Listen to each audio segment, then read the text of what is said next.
Magandang umaga sa inyong lahat ng mga kapatiran po natin diyan sa Grace United Methodist Church.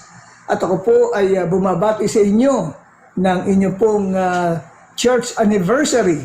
At naway patuloy pong lumago ang inyong gawain at bawat isa sa inyo ay maingatan po ng Panginoon, lalo na po dito sa COVID-19 pandemic na lumalaganap hindi lamang po sa ating bansa, maging po sa iba't ibang bansa. At ako po ngayon ay narito, si Bishop Ferdy Baga, upang maghatid ng mensahe ng Diyos na alam ko po na nawa ay maging pagpapala sa inyo pong mga buhay.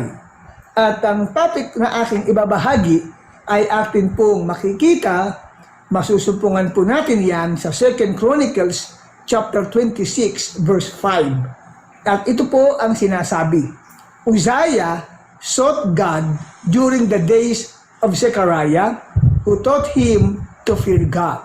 And as long as the king sought guidance from the Lord, God gave him success. So, ang ating pong team sa paksang ito is discipleship. Sapagat ang topic na gusto kong ibahagi sa inyo ay the danger of neglecting personal discipleship. At ang topic na yan ay iikot sa buhay ni King Uzziah. Ang buhay po ni King Uzziah sa atin pong pag-aaral ngayon sa 2 Chronicles chapter 26 ay mahati po sa tatlong bagay. Una po ay from verse 5 up to verse 15 ay tinatalakay dyan ang kanyang success. Okay, and then from verse 16 up to verse 19, his fall.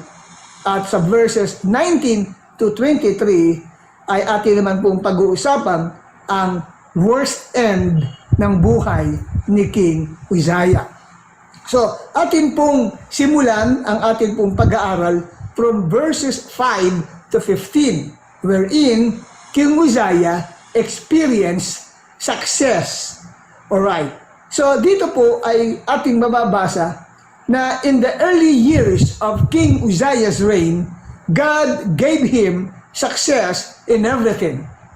God gave him success over his enemies, at yan ay mababasa natin sa verse 7. Ang sabi ng verse 7 ng 2 Chronicles chapter 26, God helped him against the Philistines and against the Arabs who lived in Gur Baal and against the Meunites.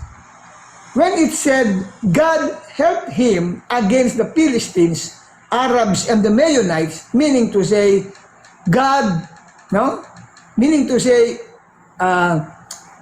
King Uzziah acknowledged God for that success, sapagkat mismong ang Bible ang nagsasabi that God helped him in his battle against these three nations.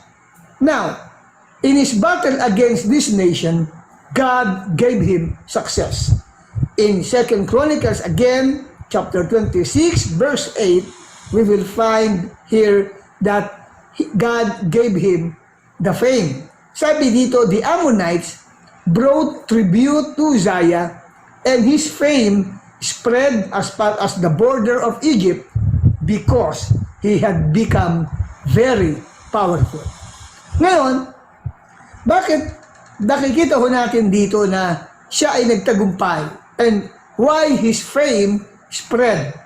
Because he acknowledged God that is behind his success.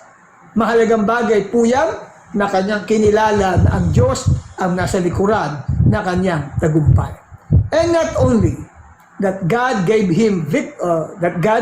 Uzziah victory over his enemies, and that his fame spread, but also God blessed him with material things.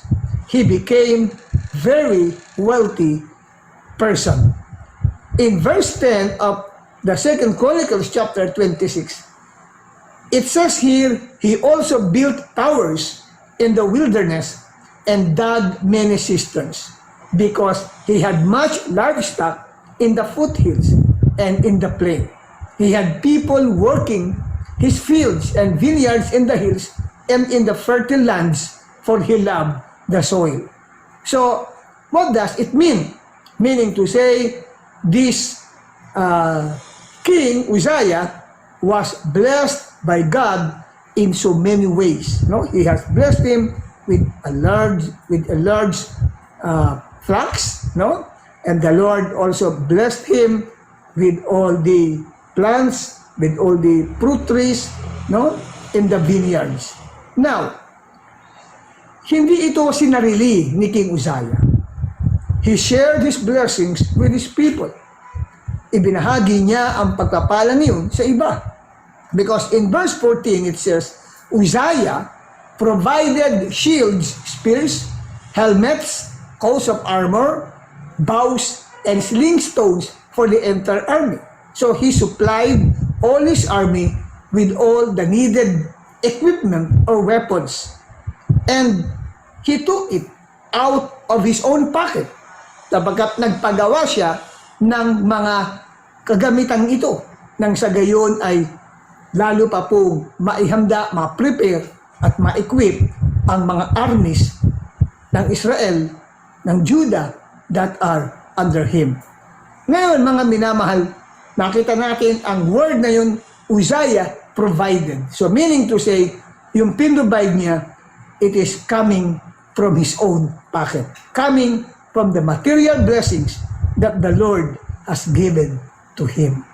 And not only that, but Uzziah also, because he acknowledged God, because he professed that God is behind all his success, God granted him wisdom. In verse 15, mababasa natin na sinasabi, in Jerusalem, he made devices invented for use on the towers and on the corner defenses so that soldiers could shoot down and hurl large stones from the walls.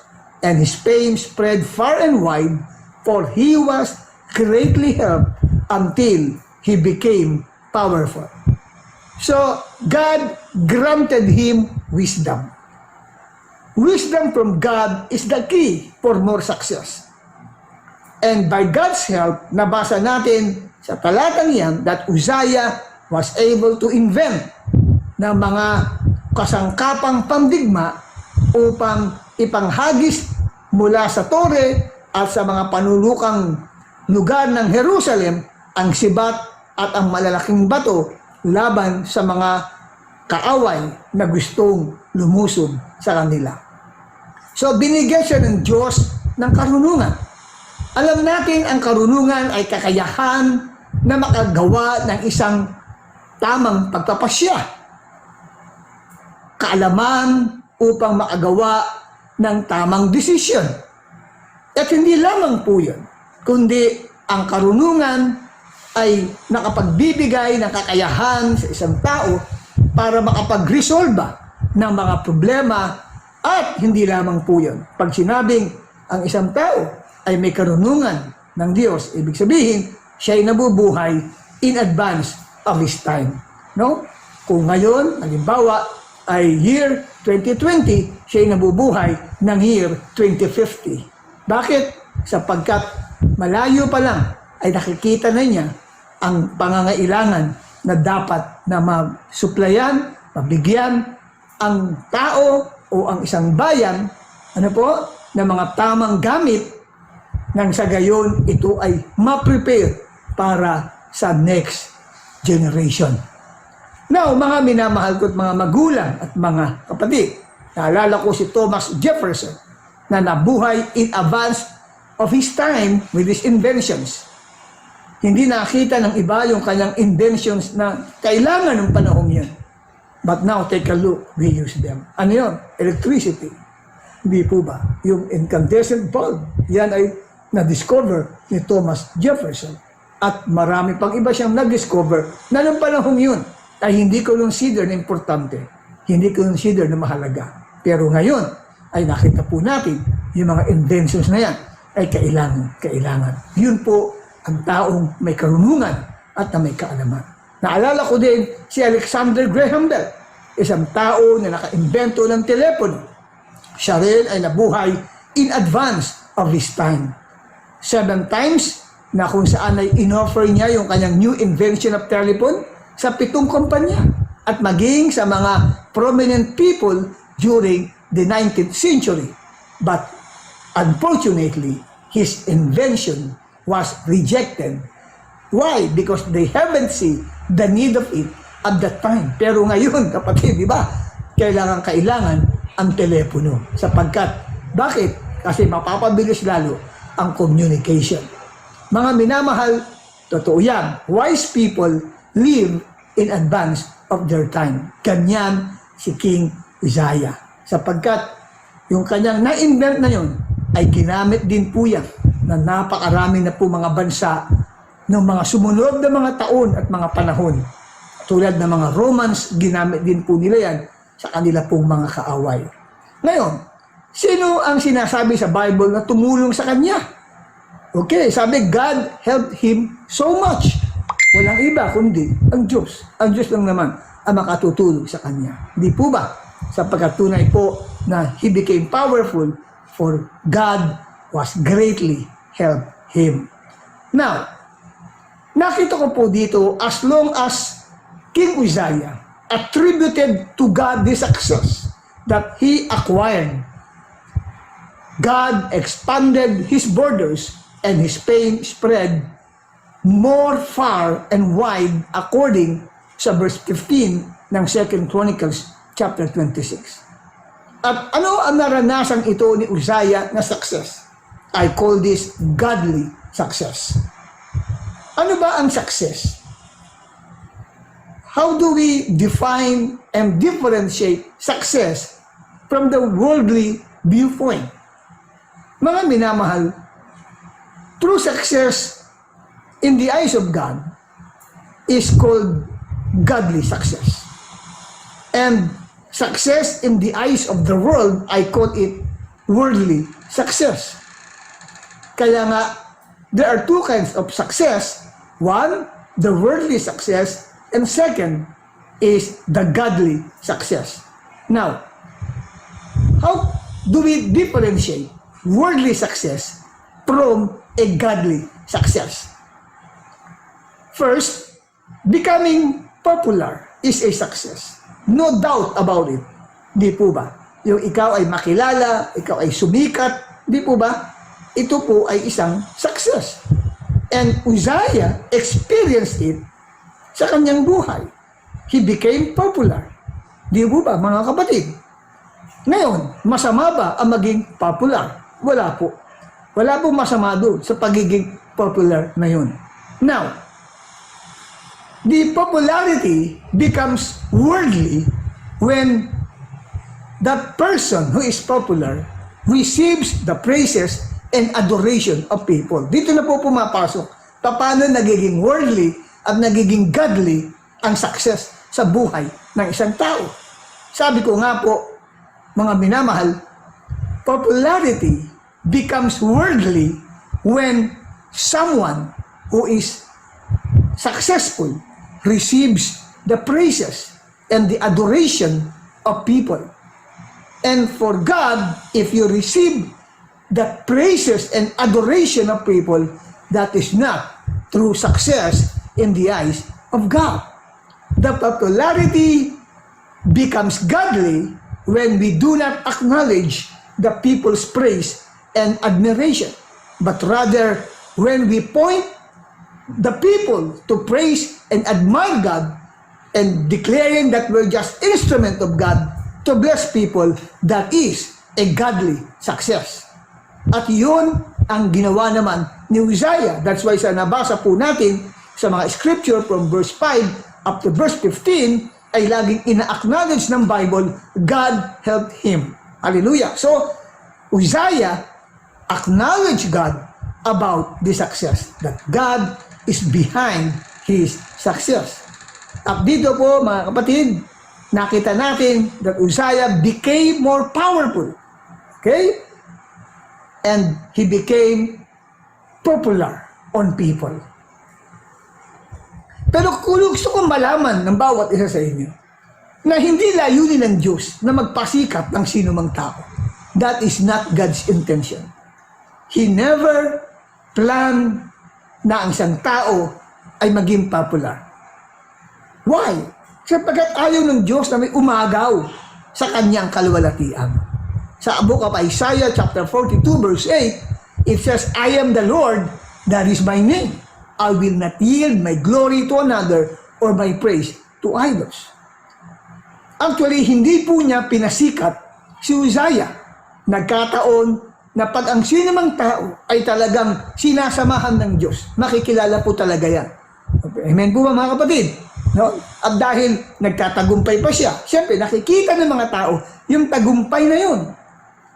Kaya ang tao ay nagiging popular. Ang totoo po mga minamahal, bakit nagbibigay ang Diyos ng success sa tao? Ang layunin ng Diyos ay para talaga siya ang mapapurihan o maging popular. God wants to be popular and not us. True success in God's eyes ay siya yung natataas. Siya yung nag-glorify, hindi yung tao. Amen, mga kapatid. Ang Diyos ang dapat tumanyag. Ang Diyos ang dapat sumikat sa pamagitan ng taong kanyang kinakasangkapan. Kaya lang, hindi natin maiwasan talaga na talagang nasa nature na ng tao ang mag-admire, ang mag-praise, ang mag-idolize. No po? Pero, gayon pa man kapatid, ay hindi pa rin nababago ang principle ng Diyos. Ang sabi niya ng Panginoon na I am the Lord and that is my name. I will not yield my glory to another or my praise to idols. You know, ang tao ay pwedeng maging idols. Kung kaya't nakita ho natin mga kapatid na gusto ng Diyos na sa pamagitan po natin, maraming tao ang makakilala sa Kanya. Nais ng Lord na tayo'y kasangkapanin niya upang ang mga tao ay ma-inlove sa Kanya. Gusto niya, kapatid, na tayo'y gamitin ng Diyos upang maraming tao ang maglingkod sa buhay na Diyos dahil nakikita nila ang pagpapala ng Diyos sa atin pong mga buhay. Mga minamahal na mga taga-Grace United Methodist Church, nakakatakot po ang maging popular o kilala. Bakit? Dahil kapag natukso po tayo, pwede po na pumasok yan sa ating pong ulo at sa ating puso at iyan ang maging dahilan para tayo po ay hilahin pababa. Ang ikalawa po mga minamahal na kung saan ay nagiging batayan na kung successful ang isang tao ay sa pamagitan po ng pagkakaroon ng maraming kayamanan, maraming ari-arian, at maraming pera.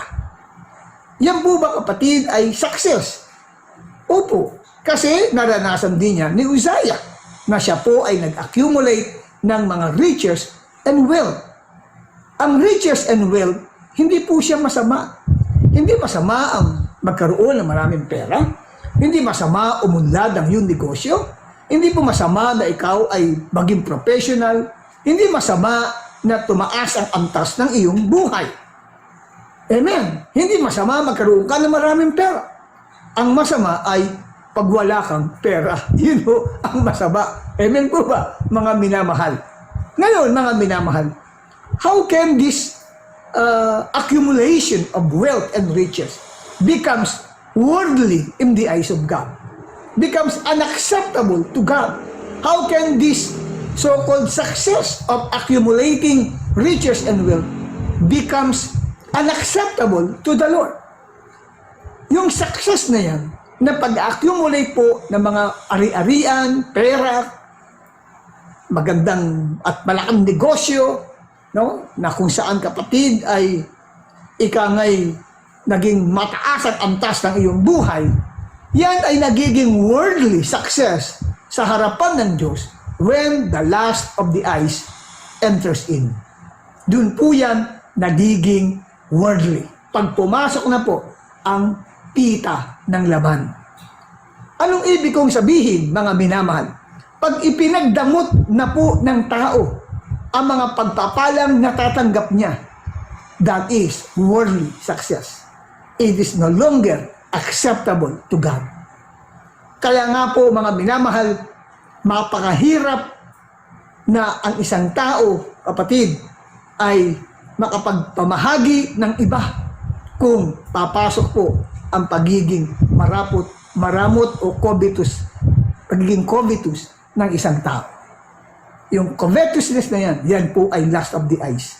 Pag pumasok po yan, kapatid, tiyak po na yung success niya na yun ay hindi na po katanggap-tanggap sa Diyos. It becomes worldly in the eyes of God. At paano rin na ang success of accumulating wealth and riches becomes unacceptable to God, becomes worldly. A success becomes worldly when pride of life sets in. Pag pumasok po ang kapalaluan sa buhay, ang success na ikaw ay makapag-accumulate ng maraming material na bagay, yan po ay hindi katanggap-tanggap sa Diyos.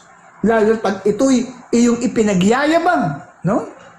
Ito po, kapatid, ay iyong pinapaghili sa mga tao. O kaya comparing yourself with others. Bumaba ang tingin mo sa ibang tao at tingin mo sa sarili mo, mataas ka na.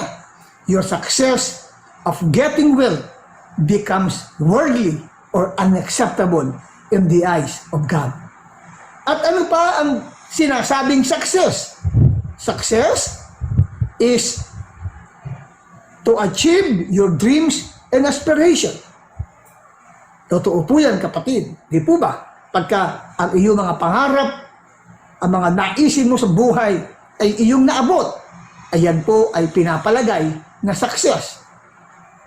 But paano nagiging worldly o hindi katanggap-tanggap yung achievement ng isang tao of his or her dreams or aspirations in life?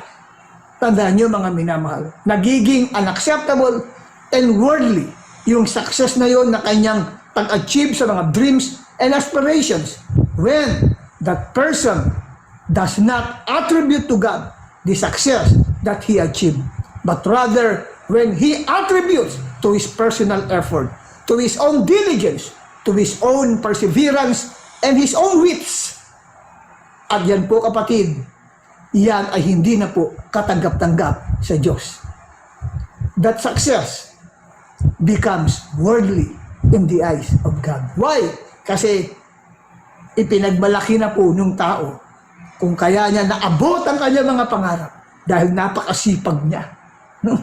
Ipinagmalaki niya na kaya niya narating ang kanyang mga pangarap dahil siya'y magaling at matalino para sa Diyos. Yung success na yun ay hindi acceptable. Paano nagiging acceptable sa Diyos ang success? Paano nagiging godly ang success? Godly success is when someone attribute to God what he becomes today. Just like what Manny Pacquiao, our senator, ginagawa niya parati yan. Pag siya'y binibigyan ng pagkakataon na magsalita sa maraming mga tao at lagi niyang ina-attribute, ibinibigay sa Diyos ang kanyang utang na loob kung sino siya ngayon. We all know that Manny Pacquiao became successful in boxing. And through boxing, he became a multi-billionaire. But in all these things, Manny attributed all these things to the grace of God. Lagi niyang sinasabi, biyaya lamang ito ng Diyos. He never boasts about his prowess in boxing that gave him success. He boasts upon the Lord who gave him the strength against his competitor and the victory he achieved. Yan po ang tinatawag kong godly success. Katulad din na naranasan nito po si King Uzziah. And what is godly success? Godly success is when you fulfill God's plan and purpose for your life. Hindi natin masasabi na isang tao po ay totoong successful even if he became professional o kaya got his own business or earning large sum of money and having all the material things in this world. Pero ang buhay spiritual mo naman, yung relationship mo naman kay Lord, yung puso mo naman kay Lord is slowly drifting away from God. Your desire and your interest to serve God has diminished. Nababawasan na yung iyong interest na maglingkod sa Diyos. And probably, you are no longer involved in the ministry where you usually do before. Kapatid, marami ka mang pera, naging professional ka, malaki ang kinikita ng negosyo mo, at masasabi natin marami kang ari-arian, pero you are not successful in God's eyes if your relationship with God is not right. Sapagkat ang tunay na success, mga minamahal, number 1, ang relasyon sa Diyos. Katulad din yan ng church sa Laodicea. The believers there were successful materially and financially. They have everything in the world. Yun po ang testimony nila. Ang sabi nila sa Revelation chapter 3, verse 17, we are rich. We have acquired wealth and we do not need a thing. But God said, you are not successful in my eyes. Pag binasa ninyo ang verse 17 to 18, ano ang sabi ho ng Diyos? But you do not realize that you are wretched, pitiful, poor, blind, and naked. I counsel you to buy from me gold refined in the fire. What does it mean? Yes, they have all the material things that they need, but they lack faith. Faith is missing in their lives. Sabi nga sa pagpapatuloy natin, so you become rich. Para maging mayaman kayo, kailangan nyo ng gold. Yung gold na yan, it speaks about faith. And white clothes, sabi dito ng Panginoon, to wear, so you can cover your shameful nakedness. Ano yung white clothes? Yes, maraming pera, successful sa mata ng tao. But what is missing is righteousness. Hindi nabubuhay ng matuwid sa harapan ng Diyos. At ano pa? Ang sabi, and also buy from me salve to put on your eyes so you can see. Ano yun, kapatid? They lack the vision to win souls and make disciples. Yun po ang missing sa kanila. Maraming pera, successful sa negosyo. Ang ganda ng buhay ngayon, pero wala silang vision to win souls and to make disciples. Para sa Diyos, ano ang sabi niya? You are wretched. Kaawa-awa kayo. Di ba? Kaawa-awa. Wretched and pitiful.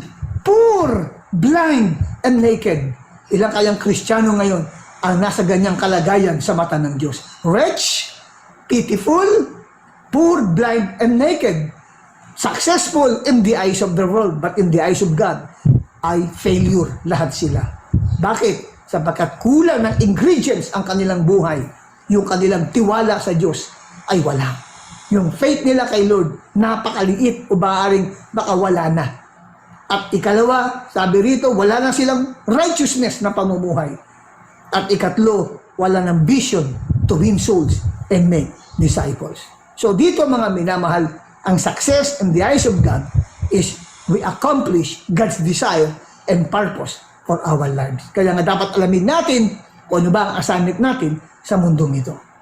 Ngayon, atin pong napag-usapan ang patungkol sa success na yan na nangyari sa buhay ni Uzziah, and also we define what is success in the viewpoint of the world and what is success in the viewpoint of God. Now, what makes King Uzziah successful? Mahalagang bagay po ito na katanungan ito. Bakit si Uzziah ay naging isang matagumpay na hari sa kanyang pong early years ng paghahari sa Judah? Una sa lahat ay makikita ho natin sa 2 Chronicles chapter 26 verse 5. Nariyan po sa 2 Chronicles chapter 26 verse 5 ang susi. Ang sabi po rito, una ay Uzziah sought God. Ito po ay mahalagang bagay, no? Ang sabi, hinanap ng Diyos ni Uzziah ang Diyos. Hinanap ni Uzziah ang Diyos. So, una sa lahat, for us to be successful, particularly, especially before the eyes of God. Pag sinabi kong successful, not before the eyes of people. Okay? But successful before the eyes of God. Sabi rito, first, we need to seek God. Ito po mahalagang bagay. Unahin ang Diyos. Okay? I-acknowledge ang Diyos na kailangan natin siya sa atin pong buhay. Kaya dito po nakita natin si Uzziah, ang sabi, he acknowledged God. He always asked God for guidance. He always sought for divine approval in every decision or task that he plans to do. At mahalagang bagay po yan sa atin pong mga buhay. Ang sabi ng Proverbs chapter 3 verse 4 to 5, if we acknowledge God, God will direct our path. At totoo naman po talaga yan, mga minamahal. Kaya nga po, ang isang tao na siya'y gagawing successful in the eyes of God, ito yung tao addict. No? Yan po yung taong addict. Addict saan? Hindi po addict sa drugs o sa ibang bagay, kundi addict sa Diyos. No? Siya po ay isang taong mapanalanginin sa Panginoon. Isang tao, kapatid, na kung saan always depend on God. Yan po ang nakita ko, mga kapatid. So, importante po, matutunan natin na mag-depend sa Diyos. Ang sabi nga ng ating binasa sa 2 Chronicles 26 verse 5, as long as he sought the Lord, yun po yung last portion ng verse 5, as long as Uzziah sought the Lord, God gave him success. Kaya maliwanag, ang nagbibigay ng success ay ang Diyos. Sa Diyos nang gagaling ang tagumpay sa buhay. Nais ng Diyos umunlad ang buhay natin. Nais ng Diyos umunlad ang buhay mo. Nais ng Diyos magsaksid ka sa buhay mo, sa iba't ibang area ng iyong buhay. At isang pamamaraan na tinuturo ng Diyos sa atin para bigyan tayo ng success ng Lord, para umunlad at umangat ang buhay natin, ano po yan? Lagi tayong hihingi sa Diyos ng patnubay, gabay at pagsama. At maging lifestyle natin ang mabuhay na kasama ang Diyos. Mahalagang bagay po yan, mga minamahal. That's why we must be a prayerful person. Ibig sabihin, if we want success and prosperity, wag nating hanapin ang mga bagay na yun. Don't look for success. Don't pursue for success. But rather, pursue God. Bakit? Anong sabi ng Matthew 6:33? But seek first the kingdom of God and His righteousness. And all, sabi, all these things. Ano yun? Lahat ng pangangailangan natin. Ang sabi, will be added unto us. Yung salitang added, ibig sabihin, meron ka na, bibigyan ka pa ng Diyos. Yun po ang ibig sabihin po rito, mga minamahal. We must not pursue for success. We must pursue for God. Ang Diyos ang atin pong habulin sa atin pong mga buhay. Always prioritize God. Make God our number one. Then success and prosperity will gonna pursue you and me. Hallelujah. Purihin ang pangalan ng ating Panginoon. At kanino, ito mahalagang bagay ito, kanino natutunan ni Uzziah ang mag-depend sa Diyos? Kanino niya natutunan na unahin ng Diyos, hanapin ng Diyos? Paano niya ito natutunan? Ito po'y mahalagang bagay, mga minamahal. At again, sa verse 5 ng 2 Chronicles, if we just analyze this particular verse na ito, may makikita po tayo rito na importante. Ano po yun, kapatid? Makikita ho nyo rito na natutunan ni Haring Uzziah ang hanapin ng Diyos, ang magtiwala sa Diyos sa pamagitan po ng personal discipleship of Prophet Zechariah. Yan po, mga kapatid. Bakit? Tingnan niyo po ang verse 5b. Uzziah sought God during the days of Zechariah, who taught him. Okay, doon muna tayo sa who taught him. Hallelujah. So dito, mga minamahal, sino ang nagturo sa kanya na unahin ang Diyos? Si Prophet Zechariah. At ang pagtuturong yan ay tinatawag ko po na one-on-one discipleship. That's why discipleship is necessary. Napakalaga po ng discipleship. That is mandatory, mga minamahal, na kinakailangan po na ito ay meron tayo na mga sa atin ay gumagabay. Meron nagko-coach sa atin. May nagme-mentor personal sa atin. May nagdi-disciple sa atin po, mga minamahal. Ang sino nagdi-disciple kay Uzziah? Si Prophet Zechariah. He learned to seek God. He learned to prioritize God sa pamagitan po ng propetang ito na nag-mentor sa kanya. Ikaw, may mentor ka ba? Meron ka bang personal nagme-mentor sa iyo? Meron ba, kapatid, na siya nagtuturo sa iyo personally, na nag-i-instruct sa iyo, na nagdi-disciple sa iyo? Kung wala, humanap ka ng magdi-disciple sa iyo. At dapat ang nagdi-disciple sa iyo ay taong malapit sa Diyos. Taong ikangay man or woman of God. Kasi ang nag-disciple kay King Uzziah ay hindi isang ordinaryong tao, but a prophet from God. Mahalagang bagay po na yung nag-disciple sa atin ay may kakayahang makarinig buhat sa Diyos. Mahalagang bagay po yan, kapatid. No, nakaririnig siya ng patnubay at gabay ng Diyos para dun sa taong kanyang dinidisciple. So mga minamahal, dito po ay nakita natin sa talatang ating binasa, Uzziah sought God during the days of Zechariah who taught him. So, sino ang nagturo sa kanya? Isang tao lang. Si Prophet Zechariah. Yun ang kanyang mentor. Yun ang kanyang life coach. Yun ang kanyang discipler. So, ang totoong discipleship is not a classroom type of discipleship. Na para ba ang klase sa school na maramihan, magle-lecture ka, may mga 7, 10, 12, 15, 20, 30 dyan. Hindi po yung discipleship. That is not discipleship. Because true discipleship is through a one-on-one personal sharing. Yan po ang totoong discipleship. Okay? So that's why we should have someone, no, na tao na kung saan ay mapagtitiwalaan natin. No? Yun po kasi, yung discipler mo na pagtitiwalaan mo, ilalabas mo sa kanya lahat kung ano ang nasa puso mo. Wala kang ililihim doon, i-open mo sa kanya. Kahit mga kasikretuhan ng buhay mo ay dapat alam ng iyong discipler. Bakit? Para mapayuhan kanya. Mahalagang bagay po yan, mga minamahal. So, ang discipleship is a command of Jesus Christ.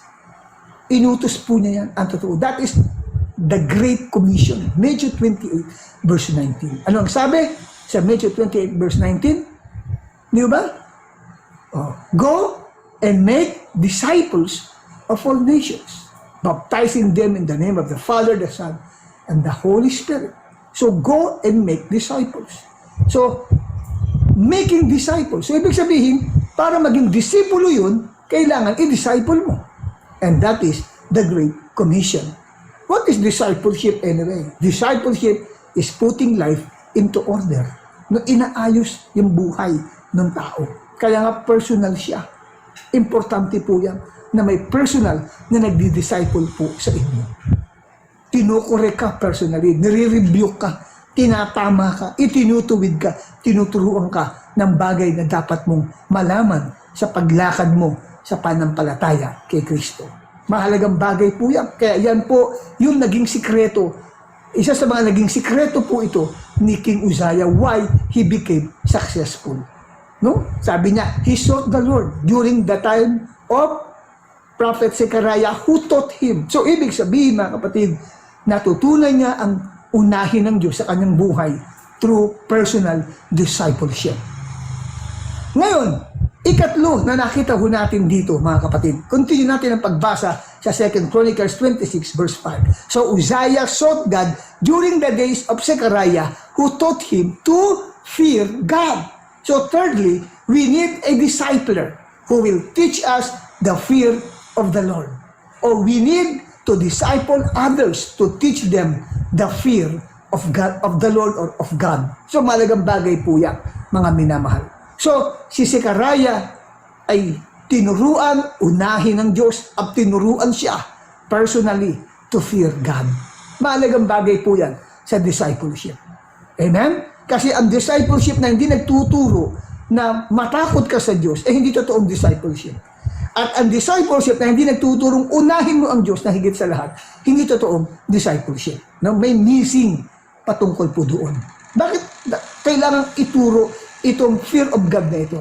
Kasi yun ang foundation of true success in the eyes of God. Yun po ang totoong pundasyon. Yun ang totoong discipleship. Kasi hindi tayo makakapag-produce ng God-fearing disciples. At hindi tayo magiging God-fearing disciple. Amen po ba?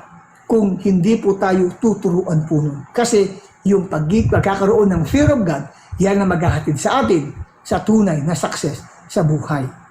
Alam niyo po, nagkaroon ng problema nung panahon ni Joshua. Alam natin si Joshua was revered during that time. At talagang nailapit niya ang mga tao din sa Panginoon. Pero nagka-problema. Bakit? Kasi nung panahon ni Joshua, naging busy sila sa labanan. At alam niyo, naging problema, nakalimutan nilang i-disciple ang kanilang mga anak. Kalimutan nilang i-disciple ang kanilang mga kababayan. Nakalimutan nilang i-disciple ang mga maliliit na mga batang iyon. Kasi sa Judges, chapter 2, verse 10 to 11, ang sabi po nito, after that whole generation had been gathered to their ancestors, another generation grew up who knew neither the Lord nor what hath done for Israel. Then the Israelites did evil in the eyes of the Lord and served the Baals. And the new generation forsook the Lord. So after Joshua died, another generation grew up who had not discipled to become God-fearing believers of God.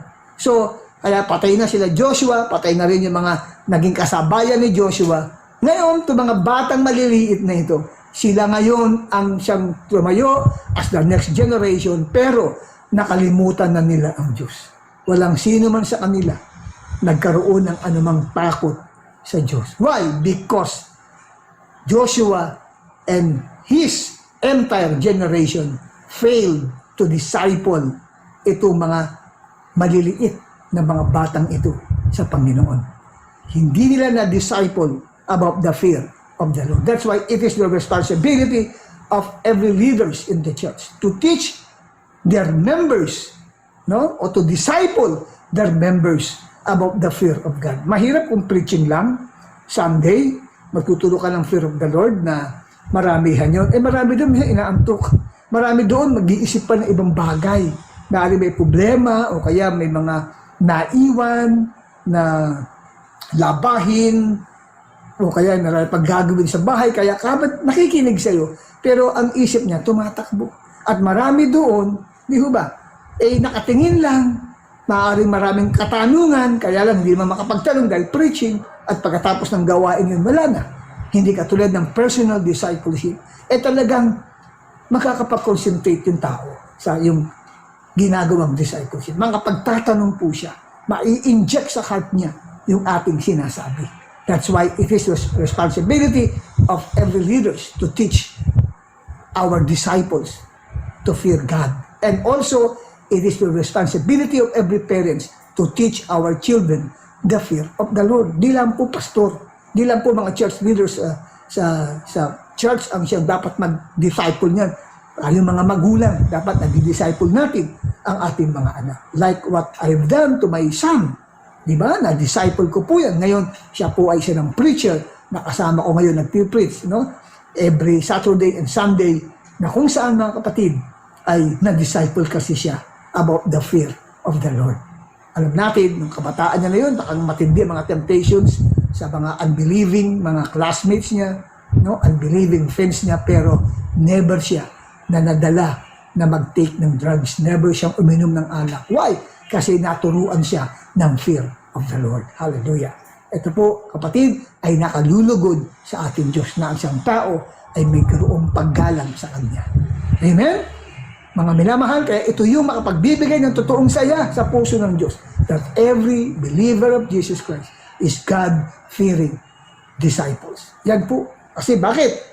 Sapagkat yan ang tunay na karunungan. Ang magkaroon ka ng balon ng pagkatakot sa Diyos ay tunay po na karunungan. Ang totoong matalino, ayon dito sa verse ng Proverbs 1:7, that the fear of God is the beginning of wisdom, ay hindi nakabatay ang talino kung sa amtas ng kanyang pinag-aralan. O may mataas siyang pinag-aralan, matalino ang tao niya. O kaya graduate siyang honor student, uy, napakatalino ng tao niya. O mahusay siya mag-English, Mapakatalino ng taong yan. Hindi po yun ang batayan ng Diyos sa talino.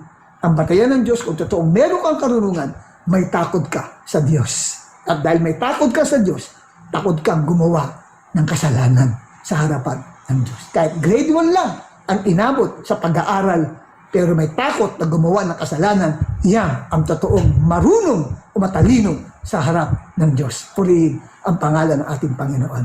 Amen. So, dako tayo sa ikalawa. Yung ikinabagsak ni King Josiah. Ano naging dahilan kung bakit siya nag-fall?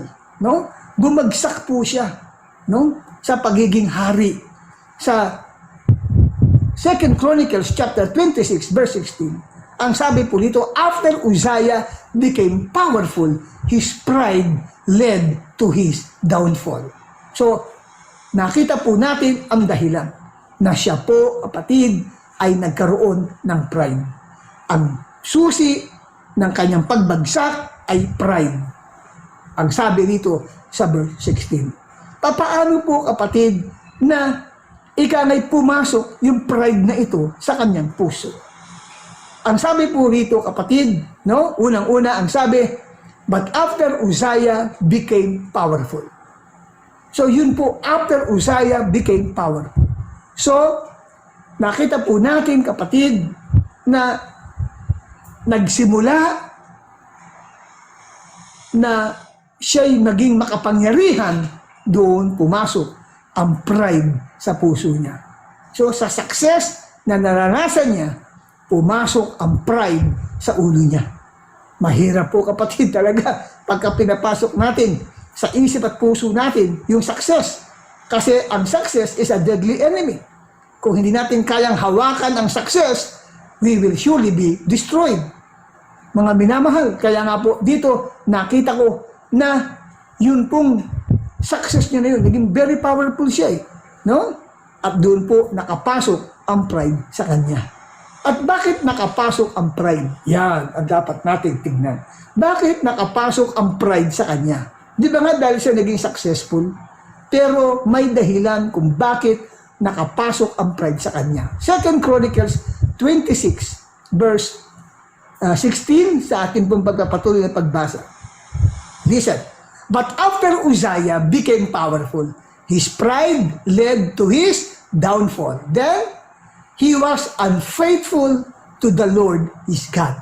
Ito po, kapatid, ang dahilan kung bakit nakapasok ang pride sa kanyang puso. Yes, walang masama sa pagiging powerful, di po ba? Walang masama sa pagiging successful. Pero, nakapasok yung pride. Bakit? Kasi he became unfaithful. Ano yung unfaithful na ito, kapatid? No? Because he despised the one-on-one discipleship with Prophet Zechariah. Yan po, kapatid. Kaya nga, ang sabi ito maliwanag, sinabi, he was unfaithful to the Lord, his God. Hindi siya naging tapat sa Diyos. Why? Kasi pinabayaan niya, nineglect niya ang discipleship na ginawa sa kanya. At yung ginagawa sa kanyang discipleship or coaching, kapatid, ay personal. At hindi ito ginagawa one-time discipleship. Isang beses lang at pagkatapos hindi na. Hindi po ganun. Ang totoong discipleship is a continuous, it is a non-stop discipleship. Kahit successful ka na, kahit very powerful ka na, kahit nakuha mo na ang lahat ng mga pinangarap mo sa iyong buhay, hindi dapat tumitigil sa discipleship. Kinakailangan, nagpapatuloy yun. Mas lalong kinakailangan ang discipleship. Bakit? Lalo na pag ang isang tao ay naging successful. Kailangan niya lalo ang discipleship. Mahalagang bagay po yan, mga minamahal. Hindi po ba? Mahalagang bagay po yan. At ang tao ay naging successful sa kanyang ministry, sa kanyang career, sa kanyang business, sa kanyang chosen endeavors, mas kailangan niya ng discipleship. Ang problema po, mga minamahal, sabi nga, nag-discontinue po siya. Kaya nga sabi, he was unfaithful. No, nag-discontinue siya sa personal discipleship na ginagawa sa kanya. Kaya nga tinuturuan siya ng fear of God. So dahil nag-discontinue, wala na yung lagi nilang may tinatanim sa puso niya. Di ba? wala na. That's why pride creeps into his heart. Tandaan niyo po, pag hindi natin na-deal ang pride, wawasakin ito ang ating buhay. Pati lahat ng pagsisikap po natin na ginawa natin ay masisira o mawawasak. Ang sabi ng Proverbs 16 verse 18, pride goes before destruction and a haughty spirit before a fall. So dito, mga minamahal, tandaan niyo po, ang personal discipleship ay ginagamit ng Diyos yan. Kasi utos nga ng Diyos sa Mateo 28 yan, di po ba? Ginagamit ng Lord yan to guard our heart from pride. Bantayan ang ating puso. Kasi yan po, importante, may nagre-review. Kasi ang discipleship po, hindi po lang po puro lecture lang po yan. Kung hindi, kasama po yung correction dun sa tao. Kinukorek mo siya, tinatama mo siya, tinatanong mo siya ng personal sa kanyang buhay. Anong sabi ng Proverbs 4:23, above all else, guard your heart, for everything you do flows from it. At alam natin, maski ang isang taong sinasabing napakatalino ng kanyang panahon, si King Solomon, di po ba? Nahulog din po yan. Nalaglag yan, kapatid, no? Ang kinuhulugan niya ay babae. Bakit? Walang nagdi-disciple sa kanya. Hindi nahulugan mapakatalino mong tao, wala lang dapat mag-disciple sa'yo. Wala na. Kasi matanda na po si David, no? Kaya hindi na niya yan na payuhan. At, siyempre, namatay na si David, nag-iisa na lang. Ewan ko lang kung sino mga tagapayo ho nito. Kasi mga tagapayo advisor, mga disciple niya yun eh. Kaya lang, ewan ko, dahil sa katiluhan, siguro, sa katalinuhan na hindi na kailangan ang iba pang advisor. Kaya nga po, siya man ay nahulog din. Kaya nga po, dito nakikita ho natin mga kapatid, ang disciple natin, laging nagpapaalala yan. Especially, ito si Prophet Zechariah. Di ba? Ang kanilang major topic is about the fear of God and seeking God. Yun po, naging major topic nila, wala eh. Hindi na po nakapagpatuloy eh. Kasi nga, sino kaya nagpahinto nun? Tiyak. Ang nagpahinto nun is King Uzziah. Bakit iniisip ni King Uzziah? I don't need any discipleship. Why? Because I am now very popular. I am now a very powerful king. I am successful. So I don't need any instruction, any correction, any rebuke. No, I don't need a teaching. Yan po mga minamahal. Kaya lalo kita ho natin, ano nangyari kapatid? Dahil dyan. Because he neglected the discipleship, he lost the fear of God. Nawala ang takot sa Diyos sa kanyang puso. Yun po yun mga kapatid. No? Yun ang ibinunga ng pagkawala ng personal discipleship sa kanya. No? Nawala ang fear of God sa puso niya. Bakit? Pagkapatuloy natin ng verse 16 hanggang 17, ang sabi, he entered the temple with a purpose of usurping the function of a priest. No? Aba, gusto na rin niya na maging priest. Tungkulin ng priest yun eh, na mag-burn ng incense. Ang problema rito, pumasok siya sa templo na hindi naman siya qualified. Kasi bakit? Kasi ang pwede lang pumasok sa holy place ay ang priest. Sila lang ang pupwede. If you do not belong to the tribe of the priest, you cannot enter into that holy place. He entered the holy place, which is exclusive only for the priest. Bakit kaya sa pumasok? Kasi iniisip niya, dahil siya'y successful, sinasamahan siya ng Diyos. Hallelujah. Lahat ng bagay na gagawin niya para sa Diyos ay okay yan. Pero nakita ho natin na ang lakas ng loob niyang pumasok sa holy place, sa restricted area ngayon, kasi nga dahil sa pride, nawala ang fear of God sa heart po niya, mga minamahal. Kaya hindi porke successful ka sa business mo, sa career mo, gusto mo na rin gawin yung trabaho ng pastor. Hindi porke successful ka sa negosyo mo, sasabihin mo, pastor, ako muna magpipreach ng Sunday. Hihilingin mo sa pastor mo yon. Ay, hindi po ganun, mga kapatid. Wag mong kukunin ang hindi para sa iyo. Kahit successful ka sa ibang dimension ng iyong buhay. No? Kasi bakit? Pwede, kapatid, na bumaba at bumagsak ang judgment ng Diyos sa buhay mo. At yung iba naman, maaring ang tingin mo, kapatid, na dahil successful ka sa iyong career, sa iyong negosyo, sa iyong buhay, wow, gusto ko rin mag-lead sa worship leading. Sabihin mo ngayon doon sa pastor, o sa in charge sa worship, ako ang mag-lead sa worship sa Sunday. Okay lang kung may calling ka, walang problema yun. Kung may boses ka. Pero, kapatid, kung hindi naman yan ang linya mo, wag mong kukunin. Not sa preaching. Okay lang yun kung ikaw ay may calling sa preaching at acknowledge ka sa church na preacher ka talaga. Okay yun. Pero, hindi ka naman talaga ina-acknowledge sa church at baka lang mga ngaral dahil successful ka sa mga ganito, sa mga ganyan, hindi po yun. Delikado po yun. Pwede kang mabagsakan ng judgment ng Lord. At ang ikatlo, last but not the least, is His worst. And ito po ang pinaka nakakaawang kalagayan sa buhay ni King Uzziah. The judgment of God fell on him. Dahil nagpumilit po siya na siya'y maghandog ng sins, ng incense sa Panginoon doon sa loob ng templo. No? At pinagbawalan siya ng mga priest, nagalit pa siya. Pero while, kapatid, he was raging at the priest in their presence before the incense altar in the Lord's temple. Anong sabi? Leprosy broke out on his forehead. Bigla siyang tinubuan ng sakit na leprosy sa kanyang noo. At inilabas siya agad, mga kapatid. Alam niyo po, dahil dyan, he was banned from public. 2 Chronicles 26 verse 21, King Uzziah had leprosy until the day he died. He lived in a separate house, leprous. So, he was banned from public. Dating kilala, no? Dati po, kapatid, na sikat, yumaman, naging very powerful. Ngayon, kaawa-awa ang kalagayan. Because he neglected the personal discipleship of teaching him about seeking God and the fear of God. Ayun, kapatid, yumabang yung mama. At ngayon, itong ending na kanyang buhay, he was banned from public. He was isolated kasi nakakahawa yung kanyang sakit. At ano pang sumunod?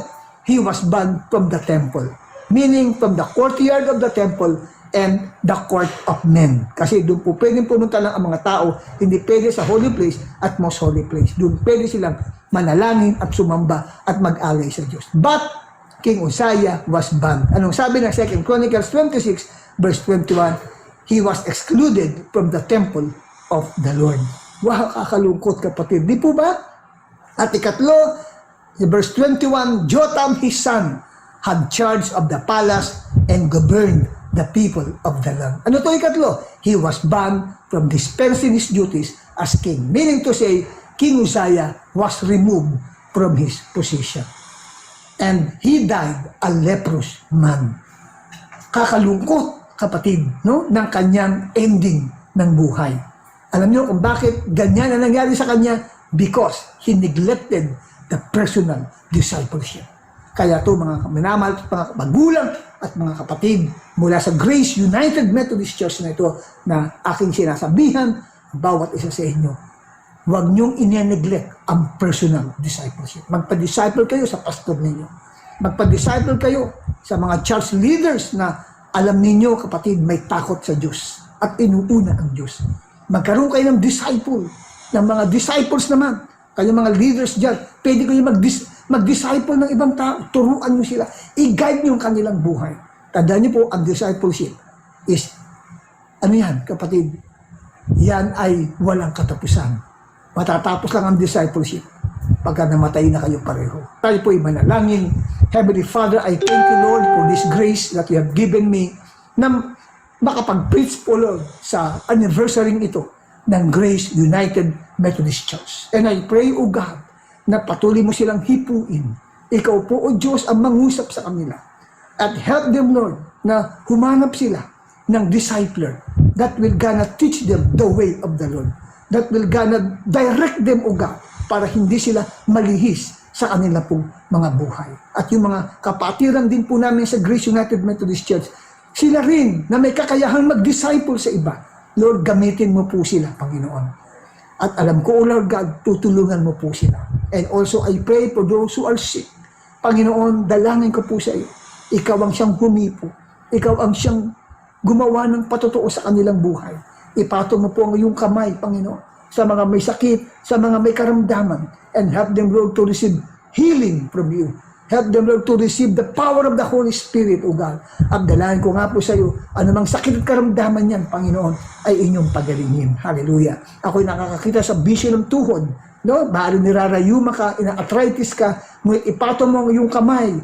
Kapatid, dito sa screen na ito, at I do believe na ang Diyos kikilos at gagawa at maghihimala sa iyong buhay. Nakita ko ng isang dibdib na maaari ikaw ay nahihirapang huminga o may hika, kapatid. Hallelujah, ipato mo iyong kamay diyan sa screen na yan na iyong pinapanood ngayon at ang Diyos ang nagpapagaling sa iyo right now. Nakita ko kamay ng Diyos, hinihipo ka niya, tinatouch ka niya. Hallelujah. Puli ng Panginoon. At nakita rin ako ng tenga, no, kanan at kaliwang tenga na yan, na mayroong parang umuugong dyan, may makirot dyan, nakita ko pinagagaling ka ng Panginoon. Magtiwala ka sa Diyos. Hawakan mo ang iyong kanang tenga na may sakit o kaliwang tenga na may sakit. At nakita ko, habang hawak mo yan, I rebuke anumang pain dyan sa tengang yan in Jesus' name. Anumang abnormality dyan sa tengang yan, magkaroon ng normal now in Jesus' name by the power of the Holy Spirit. Hallelujah. At ikaw, nakita ko ng isang ulo na maari sa ulo mo na yan, may kumikirot dyan. Masakit, doon, naramdaman mo. Kapatid, ko alam ko may bukol dyan, pato mong yung kanang kamay dyan. And right now, in Jesus' name, magkaroon ng complete healing. Pain began in Jesus' name by the power of the Holy Spirit. At sa pangalan ng Panginoong Jesus, nakakita ko din ng throat dito, no? Ito, sa throat dito, pato mong yung kanang kamay dyan sa throat mo na yan. Nakakaranas ka minsan na parang hirap ka, kapatid, o huminga. At hindi lamang yun, kundi parang napakasakit ang throat mo. In Jesus' name, pain began dyan sa throat na yan in the name of Jesus. At magkaroon ng complete healing right now. Hallelujah. Huminga ka ng 3 beses. Ikaw na kanina ay masakit ang iyong lalamunan. 1, 2, 3. In Jesus' name, receive the healing from God. Lord, maraming pong salamat, Panginoon. At nakita naman ako ng tiyan. Hallelujah. Sa tiyan na yan, nakakaranas ka ng pagsakit ng iyong tiyan. Sa kaliwang bahagi ng iyong tiyan ay naroon yung pain na nararamdaman mo na hindi naman palagi, minsan pasulpot-sulpot yan, pinagaling ka na ng Panginoon. The Lord is healing you now in the mighty name of Jesus by the power of the Holy Spirit. Hallelujah. Purihin ang pangalan ng Panginoon. At may mata akong nakikita rin sa matang yan. Nakakaranas ka rin, minsan pala ng lalabo yan, no? Minsan kumakati-kati yan.